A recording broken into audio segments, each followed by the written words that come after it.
जय हिंद। आज हम लोग बात करेंगे मुगल वंश के शासक के नसरुद्दीन मोहम्मद हुमायूं के बारे में। आपको याद होनी चाहिए कि हुमायूं एक ऐसा भाग्यहीन शासक था जिनके संदर्भ में लेन पुल ने कहा था कि वे लड़खड़ाते हुए सत्ता को प्राप्त करते हैं और लड़खड़ाते हुए ही वो इस दुनिया से भी कूच कर जाते हैं। तो आज विपरीत परिस्थितियों से जूझने वाला लेकिन अपने संघर्ष के बल पर लोगों को प्रेरित करने में सक्षम भी वो शासक रहे हैं, क्योंकि लगभग 15 वर्षों तक के विपरीत परिस्थितियों का सामना करके वो दोबारा भारत का ताज ग्रहण करते हैं और यह प्रेरित करते हैं लोगों को कि आप सब कुछ खो करके भी पुनः अपनी उपलब्धियों को अर्जित कर सकते हैं। तो आज हुमायूं के रिगार्डिंग हम लोग बात करेंगे, हुमायूं के जीवन से संबंधित, उनके विभिन्न युद्ध से संबंधित, और समझने की कोशिश करेंगे कि किस प्रकार से 2 टर्म में अपने शासन को पूरा करने वाला हुमायूं किन किन परिस्थितियों से होकर के अपने कार्यकाल में गुजरता है। तो आप लोगों को याद होनी चाहिए हुमायूं कौन थे। तो हुमायूं बाबर के पुत्र हैं। बाबर के 4 पुत्रों में से सबसे बड़े पुत्र नसरुद्दीन मोहम्मद हुमायूं थे। 3 अन्य भी पुत्र थे बाबर के, जिसमें कामरान, अस्करी, हिंदाल, और उनकी एक पुत्री भी थी बाबर की जिनकी चर्चा मिलती है, और उनकी पुत्री का क्या नाम था तो आपको याद होगा, गुलबदन बानो बेगम। तो पहले देखिए आप प्रारंभिक जीवन। हुमायूं का जन्म 6 मार्च 1560 ईस्वी को काबुल में हुआ था। इनके पिता का नाम बाबर था तथा माता का नाम माहम अनगा थी। आप इस बात को जानते हैं। हुमायूं के कई जीवन संगनी या पत्नियों का जिक्र मिलता है इतिहास के पन्नों में, जिसमें हमीदा बानो बेगम सबसे चर्चित रही है, लेकिन बेगा बेगम, चांद बीबी और हाजी बेगम का भी उल्लेख उनके पत्नियों के रूप में मिलती है। आप देखेंगे कि वे उनके जो 3 अन्य भाई थे उसमें कामरान का नाम, अस्करी का नाम और हिंदाल का नाम लिया जाता है। कामरान और अस्करी जो है वह गुलरुख बेगम के पुत्र थे, क्योंकि कहा जाता है कि माता, क्योंकि एक शासक कई सारी शादियां करते थे तो कई सारे माताओं का उल्लेख मिल जाती है एक ही शासक के दौरान। आप बाबर की कई पत्नियों को, तो अलग अलग पत्नियों ने अलग अलग पुत्र या पुत्रियों को जन्म देते हैं। तो इस कारण से आपको याद होनी चाहिए कि कामरान और अस्करी की माता गुलरुख बेगम थी और हिंदाल की माता के रूप में दिलदार बेगम का नाम उभरता है। उनकी जो बहन थी, हुमायूं की बहन और बाबर की पुत्री, उनका नाम था गुलबदन बानो बेगम। और गुलबदन बानो बेगम का उल्लेख मुगल काल में इसलिए मिलती है क्योंकि उन्होंने हुमायूं के जीवन से संबंधित और उनके राजनीतिक संघर्ष से संबंधित सभी महत्वपूर्ण तथ्यों को हुमायूं नामा में लिखा है। तो हुमायूं नामा का रचना करने के कारण गुलबदन बानो बेगम को याद किया जाता है। आप इस बात को भी जानते होंगे कि बाबर को दिए गए वचन के कारण हुमायूं ने सहृदयतापूर्ण साम्राज्य को, आप देखोगे, 4 भागों में विभाजित करते हैं। खुद के लिए लाहौर, दिल्ली, आगरा जैसे क्षेत्र हुमायूं के पास थी, लेकिन उन्होंने कामरान को अफगानिस्तान के काबुल और कंधार शासन के लिए सौंप दी। अस्करी को उन्होंने संभल का क्षेत्र सौंपा और हिंदाल को उन्होंने मेवात का क्षेत्र सौंपा था। तो इस प्रकार से बाबर के द्वारा जीते गए जितने भी प्रदेश थे उनको हुमायूं ने एक बड़े भाई की भूमिका का निर्वहन करते हुए, हम लोगों ने देखा है अक्सर कि जो बड़े भैया की भूमिका होती है परिवार को संगठित करने की, अब परिवार के सभी भाइयों के साथ उदारतापूर्ण व्यवहार करने का, तो कहीं न कहीं हुमायूं ने बड़प्पन दिखलाया था, जो शायद उनकी सबसे बड़ी कमजोरी भी बाद के दिनों में बन गई थी कि उनके भाइयों ने ही जब उनके खिलाफ साजिशें रचनी शुरू की और एक कुचक का ऐसा दौर शुरू हुआ जिसके कारण से भारत में शेरशाह के विरुद्ध वो पराजित होते चले गए और अंततः जान की हिफाजत के लिए उनको इस देश को छोड़ करके दर दर भटकना पड़ा था। फिर भी आपको इस बात की जानकारी होनी चाहिए कि हुमायूं के भाइयों को किन किन क्षेत्रों का शासन करने का मौका प्राप्त होता है। तो कामरान को काबुल और कांधार, अस्करी को संभल और हिंदाल, अस्करी को संभल और हिंदाल को मेवात। यहाँ तक आप समझ सकते हो कि हुमायूं कितने सहृदयी और दयालु व्यक्ति थे कि उन्होंने अपने चचेरे भाई सुलेमान मिर्जा को बदखसा नामक जगह का सूबेदारी सौंप दी थी। कहते हैं कि हुमायूं भारत के शासक बनने के पूर्व बदखसा खा के ही सूबेदार थे। आपको इस बात की जानकारी होगी कि हुमायूं बाबर के साथ युद्ध के मैदान में अक्सर जाया करते थे और आप पे पानीपत की प्रथम युद्ध हो या खानवा का युद्ध हो या चंदेरी के युद्ध हो, उन सभी युद्धों में कहीं ना कहीं हुमायूं अपने बाबर के साथ कंधे से कंधे मिला करके विरोधी खेमे को परास्त करने का प्रयास करते रहे हैं। इसीलिए उनको रणनीतिक और युद्ध कौशल उनके अंदर पूरी रूप से भरी हुई थी। आप एक साहसी शासक के रूप में आप देखेंगे, लेकिन कहीं ना कहीं बाद के दिनों में उनकी रणनीतिक भूलों को भी उनके पराजय होने का कारण माना जाएगा।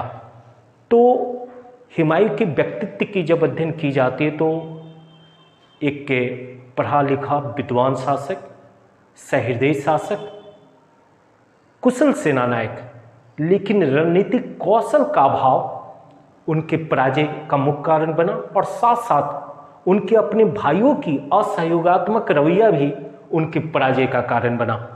आप देखोगे कि किस प्रकार से शासक बनने के बाद हुमायूं ने अफगान, जिसमें आपको याद होनी चाहिए कि महमूद लोदी जो बाबर के साथ अंतिम युद्ध होती है, घाघरा का युद्ध जिसको कहते हैं, 1529 ईस्वी में बाबर ने अंतिम युद्ध लड़ी थी, घाघरा का युद्ध। उसमें अफगानों को परास्त किया था बाबर ने। तो ये उस सेना में शामिल थे महमूद लोदी। तो महमूद लोदी भी कहीं ना कहीं मुगलों से खुन्नस में थे और वक्त बेवक्त मुगलों के खिलाफ साजिश रचा करते थे। इसीलिए हुमायूं आपको महमूद लोदी के साथ इनकी संघर्ष देखेंगे, इनका युद्ध देखेंगे। शेर खा जो कि दक्षिण बिहार के सूबेदार के रूप में अपनी ताकत को बढ़ाने का हर संभव प्रयास कर रहे थे और उनकी भी महत्वाकांक्षा देश की स्वतंत्र सत्ता हासिल करने की थी।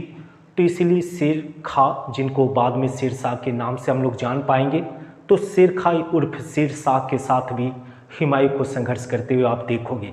साथ साथ गुजरात के एक अफगानी शासक थे जिनका नाम था बहादुर शाह। बहादुर शाह के साथ भी आपके हुमायूं की संघर्ष होती है। तो इस प्रकार से 3 अफगान शासकों के साथ और एक राजपूत शासक थे जिनका नाम था प्रताप रुद्रदेव, जो कि कलिंजर से संबंधित है, राजस्थान के कलिंजर। तो उनके साथ भी हुमायूं का संघर्ष होता है। इस प्रकार से 4 लोगों के बीच हुमायूं की सत्ता संघर्ष आपको भारत में प्रारंभिक के 1540 ईस्वी तक देखने को मिलेगी। 4 नामों को याद रखना है: प्रताप रुद्रदेव कलिंजर, बहादुर शाह गुजरात, आपके जिनका नाम है महमूद लोदी, और साथ साथ शेर शाह। तो आइए और देखिए कि किस प्रकार से उन्होंने भारत को जीतने की कोशिश की है। हुमायूं का पहला आक्रमण कलिंजर पे हुआ था 1531 ईस्वी में, जब उन्होंने कलिंजर के शासक प्रताप रुद्रदेव को पराजित करने की कोशिश की थी। जब वो प्रताप रुद्रदेव को पराजित ही कर रहे थे तो उनको इस बात की जानकारी हुई कि यूपी के दोहरिया में, जो जौनपुर के पास एक जगह है, दोहरिया में महमूद लोदी पहुंच चुके हैं। ऐसी परिस्थिति में महमूद लोदी को परास्त करने के प्रयास में इन्होंने कलिंजर के शासक के साथ एक संधि की और दोहरिया जा पहुंचे 1532 ईस्वी में। तो प्रथम कलिंजर पे आक्रमण और दूसरी इनकी आक्रमण या युद्ध होता है जिसको दोहरिया के युद्ध के नाम से जानते हैं 1532 ईस्वी में। किसके खिलाफ? तो महमूद लोदी के खिलाफ। ये महमूद लोदी एक अफगान शासक है और आप इस बात को जानते हैं कि 1532 ईस्वी में दोहरिया में महमूद लोदी ने परास्त होने के बाद अंतिम रूप से राजनीतिक जीवन से सन्यासी ले ली, क्योंकि 1532 ईस्वी के बाद आप महमूद लोदी को किसी भी युद्ध या किसी भी रणनीतिक जगहों पे आप इनको भाग लेते हुए नहीं देख पाएंगे, क्योंकि 1532 ईस्वी के बाद महमूद लोदी का किसी भी प्रकार का आप हस्तक्षेप मुगल सत्ता के खिलाफ नहीं देखने को मिलती है। अंतिम महमूद लोदी का नाम 1532 दोहरिया के युद्ध से संबंधित है। ये जब 1532 ईस्वी में दोहरिया का युद्ध लड़ रहे थे हुमायूं, तो उसी दौरान शेर खां बंगाल को जीतने के प्रयास में चुनारगढ़ पहुंच चुके थे और चुनारगढ़ के किले में वो प्रवेश कर चुके थे। इस बात की सूचना के बाद हुमायूं ने तीसरी आक्रमण अगर आप देखोगे तो वो चुनारगढ़ के किले को घेर लेते हैं, क्योंकि किले के अंदर शेर खां थे अपनी सैनिकों के साथ। हुमायूं पहुंचते 1532 ईस्वी में और चुनारगढ़ के किले को पूर्णतः घेरते और कहते 4 महीने तक चुनार की घेराबंदी की गई थी हुमायूं के द्वारा। लेकिन शेर शाह को जब यह महसूस हुआ कि मेरी सेना कमजोर है, मेरी सेना के सैनिकों की संख्या भी कम है, तो ऐसी परिस्थिति में उसने युद्ध लड़ने के बजाय हुमायूं के साथ संधि कर ली 1532 ईस्वी में। और कहते हैं कि 1532 ईस्वी में शेर शाह ने संधि करने के उपरांत संधि में क्या प्राप्त होता है हुमायूं को? तो हुमायूं को शेर शाह की पुत्र कुतुब खां मुगल सेवा में चले जाते हैं। कुतुब खां 5000 सैनिक भी प्राप्त करते हैं हुमायूं, और बहुत सारे धन की प्राप्ति होती है।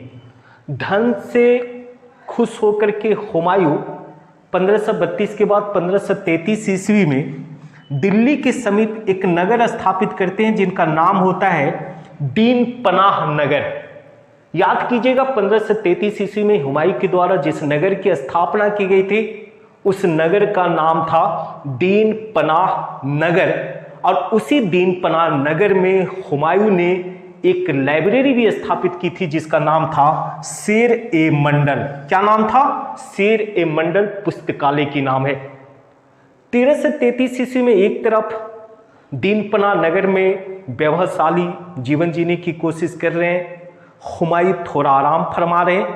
दूसरी तरफ अपमानित शेर शाह अपनी सैन्य शक्ति को बढ़ाते हुए आप देखोगे कि 1534 ईस्वी में सूरजगढ़ को जीत लेता है। 1536 ईस्वी में उसने बंगाल को जीत लिया। आप शेर शाह 1536 ईस्वी में बंगाल को जीत रहे और बंगाल के सूबेदार थे उस समय, जो कि नजराना मुगल बादशाह हुमायूं के खाते में भेजा करते थे। कहते हैं कि शेर शाह बंगाल के सूबेदार जो इसका नाम था गयासुद्दीन महमूद को परास्त करने के बाद शर्त ये रखी थी कि अब मेरे खाते में, मेरे राजकोष में आपको खिराज कर देना पड़ेगा। और कहते हैं गयासुद्दीन महमूद क्योंकि पराजित थे, उन्होंने उस शर्त को मानी भी। इधर शेर खां अपने प्रभाव को बढ़ाने के लिए युद्ध कर रहे हैं। दूसरी तरफ आप देखोगे कि हुमायूं जो है गुजरात के शासक बहादुर शाह के साथ 1535-1536 ईस्वी में संघर्ष कर रहे होते। आपको याद होनी चाहिए कि जो गुजरात के शासक थे बहादुर शाह, वो काफी शक्तिशाली थे और कहते कि उनके पास भी एक तोपची थे, टर्की तोपची, जिनका नाम था रूमी खां। काफ़ी प्रभावशाली तोपची थे, जिनके कारण से बहादुर शाह को कई युद्धों में सफलता मिल पाती थी। आप इस कहानी को जानते होंगे कि 1535-36 ईस्वी में जब गुजरात जाते हैं हुमायूं बहादुर शाह को परास्त करने के लिए, आप इस बात को याद रखेंगे कि हुमायूं गुजरात है और शेर खां बंगाल को जीत करके गयासुद्दीन महमूद जो बंगाल के सूबेदार थे उनको खिराज कर देने के लिए बाध्य कर चुके हैं। इस बात से अलग बहादुर शाह के खिलाफ संघर्ष करने के लिए 1535-36 में हुमायूं गुजरात पहुँचे। उनको इस बात की जानकारी मिलती है कि गुजरात से बहादुर शाह चित्तौड़गढ़ जा पहुँचे हैं, क्योंकि आपको याद होगा चित्तौड़गढ़ की रानी थी रानी कर्णावती। काफ़ी खूबसूरत नाम, काफ़ी उस शक्तिशाली महिला का नाम कर्णावती, क्योंकि कर्णावती और हुमायूं के बीच में रक्षाबंधन संबंधित एक प्रेरक किंवदंती भी प्रचलित है। कहा यह जाता है कि बहादुर शाह जब चित्तौड़ की रानी कर्णावती को पराजित करने के लिए पहुंचते हैं तो रानी कर्णावती ने एक पत्र भेजा था हुमायूं के नाम से कि मैं ये रेशम का डोर भेज रही हूँ, जो इसको हम लोग राखी कहते हैं, और राखी अपने भाई के पास भेजा जाता और भाई इस राखी के बदले में अपनी बहन और बहन की सम्मान को बचाने का वचन देता है। हम उम्मीद करते हैं कि आप मेरी सम्मान को बचाने के लिए इस बहादुर शाह को परास्त करेंगे। और कहते कि हुमायूं ने रानी कर्णावती कि उस राखी का मान रखने के लिए बहादुर शाह को पराजित किया था। ये हमारी किंवदंतियाँ, ये हमारी कहानियों में प्रचलित है। लेकिन दूसरी तरफ इतिहासकारों ने इस बात को भी लिखा है इस कहानी से अलग कि जब बहादुर शाह, और एक बात और भी बता दिया जाना चाहिए कि रानी कर्णावती थी कौन चित्तौड़ की, तो कहते हैं आपको कि मेवाड़ शासक जो राणा सांगा थे, जिनको राणा संग्राम सिंह के नाम से जाना जाता था, और हम लोग बाबर के युद्ध के दौरान राणा सांगा की वीरता को देख चुके हैं कि किस प्रकार से 1528 ईस्वी में जब खानवा की युद्ध हुई थी तो राणा सांगा ही वह योद्धा थे जिन्होंने बाबर को पूर्ण रूपेण चुनौती दी थी। और एक परिस्थिति तो ऐसी उत्पन्न हो गई थी कि बाबर पराजित होने की कगार पे था। नतीजा बाबर ने युद्ध को जीतने के लिए जिहाद का नारा दिया था और अंततः युद्ध को जीतने के बाद गाजी की उपाधि बाबर ने प्राप्त की थी। तो उसी राणा संग्राम सिंह की पत्नी रानी कर्णावती का उल्लेख मिलता है किस जगह, तब जब 1535-36 ईस्वी में गुजरात के शासक बहादुर शाह को पराजित करने के लिए पहुंचते हैं कौन, हुमायूं। हुमायूं के संदर्भ में कहानी ये भी आती है कि बहादुर शाह ने भी एक पत्र लिख करके दिया आपको हुमायूं के नाम से, और उस पत्र में उन्होंने मेंशन की कि देखिए मैं हिंदू काफिरों के खिलाफ जिहाद कर रहा हूँ और आप भी इस्लाम के रक्षक हैं, इस्लाम को स्थापित होते देखना चाहते हैं, तो उम्मीद करते हैं कि आप रानी कर्णावती की मदद करने के बजाय आप मुझे बहादुर शाह को मदद करेंगे। कहते हैं कि असमंजस की स्थिति ऐसी उत्पन्न होती है कि हुमायूं ने रानी कर्णावती का मदद बिल्कुल नहीं की थी। नतीजा था कि रानी कर्णावती को बहादुर शाह से बचने के प्रयास में जौहर व्रत करना पड़ा था। तो जौहर व्रत का उल्लेख रानी कर्णावती के साथ भी मिलती है जब हुमायूं ने उस राखी का कोई मान या सम्मान रखने में कामयाब नहीं हो पाए थे बहादुर शाह के उस जिहाद की भरी हुई पत्र के कारण। तो इस्लामिक जो परंपराएं हैं जिसमें जिहाद की एक बात रख दी जाती है, वहाँ भी आप देखोगे कि किस प्रकार से हुमायूं बहन को सुरक्षा नहीं दे पाए, ये भी इतिहास के पन्नों में ही सुरक्षित है। बस हम लोगों को याद रखना होगा कि बहादुर शाह जब वापस आते हैं कर्णावती को पराजित करके, कर्णावती ने तो अंततः जौहर ही कर ली, तो दिल्ली तो हुमायूं ने बहादुर शाह को परास्त किया। बहादुर शाह को परास्त करते हैं, बहादुर शाह से संधि करते हैं इस बात की जानकारी 1536 ईस्वी में होती है।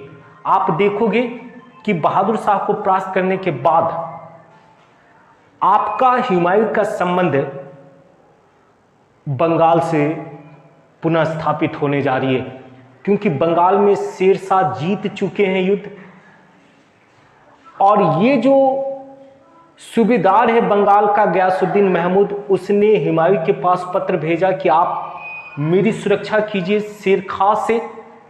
कहते ऐसी परिस्थिति में हुमायूं जो है अब गुजरात से बंगाल में शेर खां के प्रभुत्व को नियंत्रित करने के लिए पहुंचना चाहते हैं, पहुंचते भी हैं, और वहां जाकर के उन्होंने बंगाल के पहले जो चुनार का किला था उसको पुनः दूसरी बार घेर ली, और चुनार के किले में वो इंतजार करते रहे किसकी,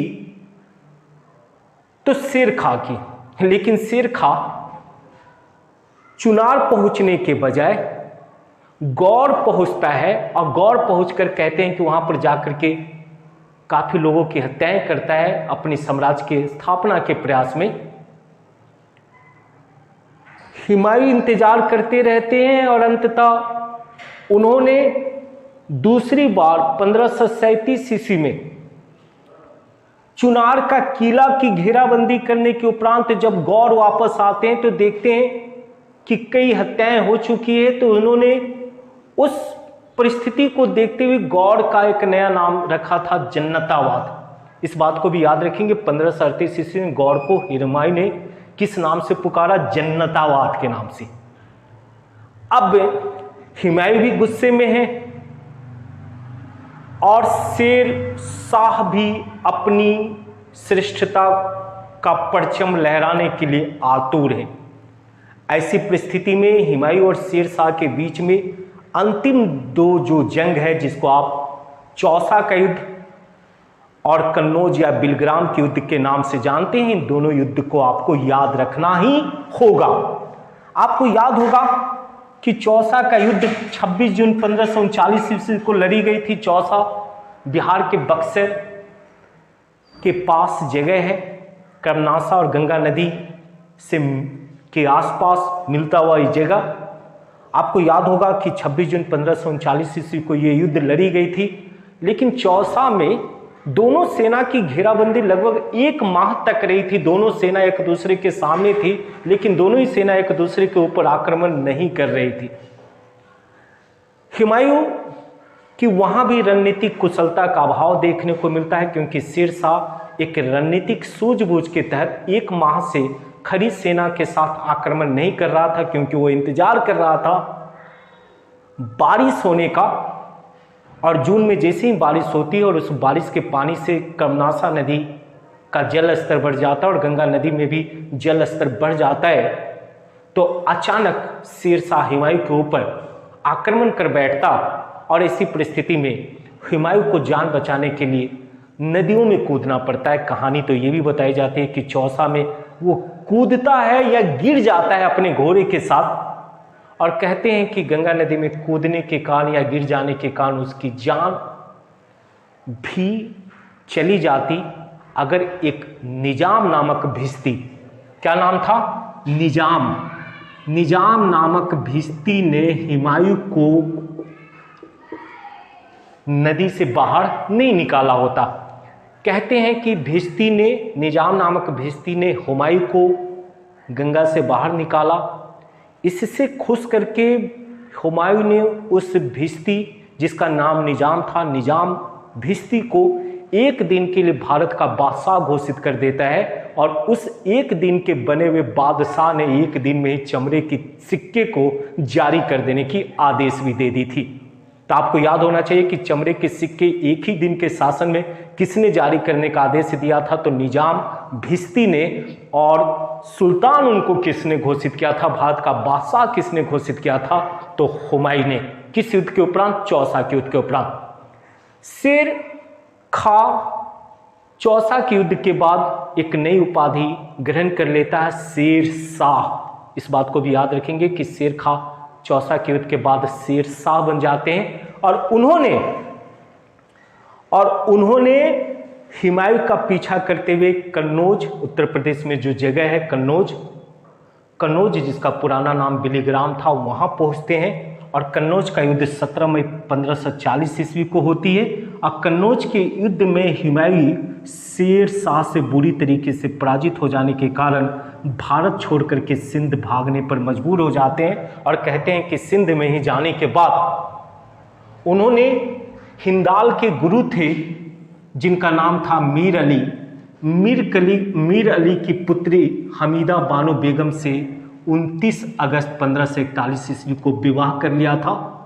कहते हैं कि विवाह के बाद स्थिति और गंभीर हो जाती है और उनको सिंध छोड़कर भागना पड़ता है। लेकिन बताया ये जाता है कि उनको मदद ईरान के शासक तहमास्प ने उस शर्त पे दी कि आप अगर शिया स्वीकार कर लेते हैं, शिया बन जाते हैं, सुन्नी और शिया का जो कॉन्सेप्ट आप जानते होंगे कि अगर आप इस्लाम के शिया संप्रदाय में शामिल हो जाते हैं तो हम आपको मदद करेंगे। और कहते हैं कि ईरान के शासक तहमास्प की सहायता से वो बाद में आपके कामरान से काबुल और कंधार को जीतने में सफल रहते हैं। लेकिन काबुल और कंधार को जीतने के बाद कहा जाता है कि ईरान के शासक तहमास्प शाह भी कहीं कहीं लिखी रहती, तहमास्प के मदद से उन्होंने कंधार को, काबुल को जीता। और कहते कि जब भारत में वो प्रवेश करना चाह रहे थे तब अमरकोट जो आज पाकिस्तान में ही जगह है, वहाँ पर अचानक हमीदा बानो बेगम को जो पेन होती है उस पेन को देखते हुए उनको वहाँ के राजा वारिसाल के यहाँ शरण मिलता है। अमरकोट के राजा थे जिनका नाम था वारिसाल, और उसी वारिसाल के यहाँ 15 अक्टूबर 1542 ईस्वी को अकबर की जन्म होती है। तो इस प्रकार से आपको इस पॉइंट को भी याद रखना होगा कि ये जब वो निर्वासित जीवन जी रहे हैं उसी दौरान किन किन परिस्थितियों का वो सामना करते हैं, कितनी प्रतिकूल परिस्थितियां होती हैं, आप इस बात को समझ सकते हैं। लेकिन उन्होंने प्रतिकूल परिस्थितियों में भी धैर्य नहीं खोया। हुमायूं इस बात के लिए प्रेरित करते हैं हमें भी, आपको भी और उन लोगों को भी कि किसी परिस्थिति में धैर्य का साथ बनाए रखिए, जीत अंततः आपकी होगी। यहाँ देखोगे कि उनको अपने बच्चे को जन्म दिलवाने के लिए भी वारिसाल के शरण लेनी पड़ती है, जहाँ पर 15 अक्टूबर 1542 ईस्वी को अकबर का जन्म होता है। उसके बाद कहानियाँ आगे बढ़ती है और कहा जाता है कि हुमायूं कमज़ोर होने वाले अफगान शासकों के खिलाफ संघर्ष करते हुए मच्छीवाड़ा का युद्ध बहुत महत्वपूर्ण है। पंजाब लुधियाना के पास सतलज नदी लुधियाना से 19 किलोमीटर दूर है मच्छीवाड़ा नामक जगह, जहाँ पर 15 मई 1555 ईस्वी को उन्होंने युद्ध लड़ी थी। किसके खिलाफ? तो अफगान शासक थे, अफगान सरदार थे कहा जाना चाहिए, नसीब खां और ततार खां, नसीब खां और ततार खां। तो ये काफ़ी महत्वपूर्ण हो जाएगी। भारत में इनका प्रवेश हो चुका है हुमायूं का, और उन्होंने मच्छीवाड़ा का युद्ध जीता 15 मई 1555 ईस्वी को अफगान सरदार नसीब खां और ततार खां के खिलाफ। और उसके बाद उन्होंने फाइनली भारत में जो युद्ध जीता उसको कहते हैं सरहिंद का युद्ध। ये भी पंजाब में ही है। पंजाब दिल्ली से जब आप देखोगे कि लाहौर जाने के रास्ते में आपको याद होना चाहिए कि ये सरहिंद जगह मिलती है आपको। तो सरहिंद में 22 जून 1555 ईस्वी को उन्होंने युद्ध जीती। किसके खिलाफ? तो अंतिम जो सूर्यवंश के शासक थे सिकंदर शाह सूरी को उन्होंने परास्त किया सरहिंद के युद्ध में, और जुलाई 1555 ईस्वी में अंततः भारत के पुनः बादशाह बनने में सफल होते हैं। आप प्रेरित क्या नहीं हो पाएंगे? मेरा तो मानना है कि हुमायूं कहीं ना कहीं हमें तो जरूर प्रेरित करता है कि परिस्थितियां कुछ भी हो। कहते हैं ना, काहे मनवा दुख की चिंता क्यों सताती है, दुख तो अपना साथी है। याद कीजिए, दुख को उसने अपने ठेंगे पे रखा लगातार भटकते रहे और अंततः जीत हासिल की सरहिंद के युद्ध से। तो इसीलिए आपको सरहिंद का युद्ध, मच्छीवाड़ा का युद्ध भूलना नहीं है, चौसा का युद्ध, कन्नौज का युद्ध भूलना नहीं है। आप देखेंगे कि किस प्रकार से रानी कर्णावती से उनका क्या संबंध था, उसको भी आपको भूलना नहीं है। उनकी बहन गुलबदन बानो बेगम ने हुमायूंनामा की रचना की है, उसको भी आपको नहीं भूलना है। आप देखोगे कि सरहिंद का युद्ध जो कब जीती जाती है, 22 जून 1555 ईस्वी को, किसके खिलाफ? सिकंदर शाह सूरी के खिलाफ। अंततः वो भारत के शासक हो जाते हैं। लेकिन दुर्भाग्य, जिस शहर की स्थापना उन्होंने 1533 ईस्वी में की थी, दीन पनाह नामक, और जिस शहर में उन्होंने एक पुस्तकालय का निर्माण किया था, जिस पुस्तकालय का नाम था शेर-ए-मंडल, उसी पुस्तकालय की सीढ़ियों से वो गिरते हैं और लुढ़कते हुए उनकी मृत्यु हो जाती है। वो भाग्यहीन शासक जरूर रहे हैं, लेकिन कर्महीन शासक, उनको बोलना बिल्कुल अनुचित हो। कर में प्रधान विश्व करी राखा, जो जस करी तस फल चाखा। शासक बनने के लिए संघर्ष और कठिनाइयों का दौर जिसने भी देखा, जिसने भी संघर्ष किए, उसने सत्ता का परचम लहराया है, वो हुमायूं ही क्यों ना हो। आप लड़खड़ाते हुए सत्ता प्राप्त करते हैं, हो सकती है आपकी कुछ रणनीतिक कुशलता का अभाव हो, लेकिन आपका आत्मबल आपके साथ हमेशा रहता है। लेन पूल ने ये कहा कि हुमायूं एक ऐसे भाग्यहीन शासक थे जो लड़खड़ाते हुए सत्ता को प्राप्त करते हुए और लड़खड़ाते हुए ही इस दुनिया से सत्ता।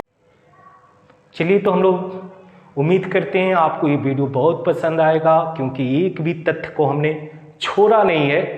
कंप्लीट वीडियो बनाना आप सबके स्नेह और समर्थन और सहयोग के कारण ही संभव हो पा रहा है। खूब जम करके देखिए और कमेंट जरूर कीजिए, क्योंकि इस तरीके की वीडियो को अगर आप इसके पहले देख पाते हो तो अलग बात है, लेकिन मेरा मानना है कि हम आप तक उन सभी तथ्यों को पहुंचा देंगे जो आने वाले किसी भी प्रतियोगी परीक्षा में आपके लिए सर्वाधिक महत्वपूर्ण हो पाएगी। जय हिंद।